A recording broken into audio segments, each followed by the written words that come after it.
Hi friends, நம்ம வீட்டில் பார்த்திங்கன்னா காலையில் டிஃபன் பாருங்கள், தோசை. அதுக்கு மேட்சிங்க கொஞ்சம் தக்காளி வதக்கியிருக்கிறேன். தக்காளி விற்கிற விலைக்கு தக்காளியாமான்னு கேட்காதீங்க, 2 தக்காளி தான் செஞ்சுருக்கேன். அப்புறம் பார்த்திங்கன்னா அது கூட இங்கே பாருங்கள், உப்புமா செஞ்சுருக்கேன்.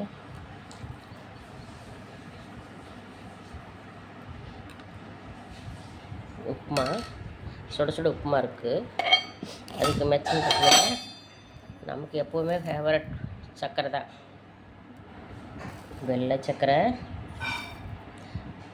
அது சின்ன வயசுலேருந்தே சர்க்கரை வச்சு சாப்பிட்டு பழகிடுச்சுங்க. மற்றபடி சட்னியெல்லாம் அரைச்சின்னா நமக்கு அது செட் ஆக மாட்டேங்குது. அதனால் எப்பவுமே சர்க்கரை தான். குழந்தைகள் எப்படின்னா சாப்பிடுமோ அந்த டேஸ்ட் நாக்கு ஒட்டிக்குது. அப்படி இது பார்த்திங்கன்னா நாட்டு சர்க்கரை. எப்போவுமே நான் நாட்டு சர்க்கரை வீட்டில் வச்சுருப்பேன். எங்கள் பக்கம் போனீங்கன்னா நாட்டு சர்க்கரை ஆலை இருக்குது. அம்மா வீட்டு சைடில் கரும்பு ஆலை இருக்குது. அங்கே ஃப்ரெஷ்ஷாக வாங்கிக்கலாம், இல்லை கடையில் கூட வாங்கிக்குவேன். போய் கடையில் அங்கே அம்மா வீட்டு பக்கம் போனோம்னா அங்கே ஆலை இருக்குது, ஆலையில் வாங்கிக்கலாம்.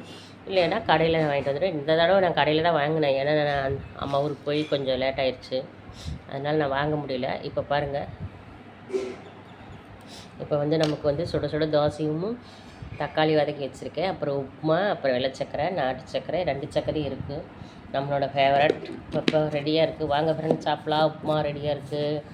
நானும் சாப்பிட்றேன், நீங்களும் சாப்பிட்டீங்களா? சாப்பிட்ருந்தா கமெண்ட் பண்ணுங்கள். நான் வச்சுருக்கிற மேட்சிங் உங்களுக்கு நான் வச்சுருக்கிற இந்த வெள்ளை சர்க்கரை, நாட்டு சர்க்கரை யாருக்கு பிடிக்குதுன்னு கமெண்ட் பண்ணுங்கள். பிடிச்சிருந்தா லைக் பண்ணுங்கள். ஓகே ஃப்ரெண்ட்ஸ், பாய்.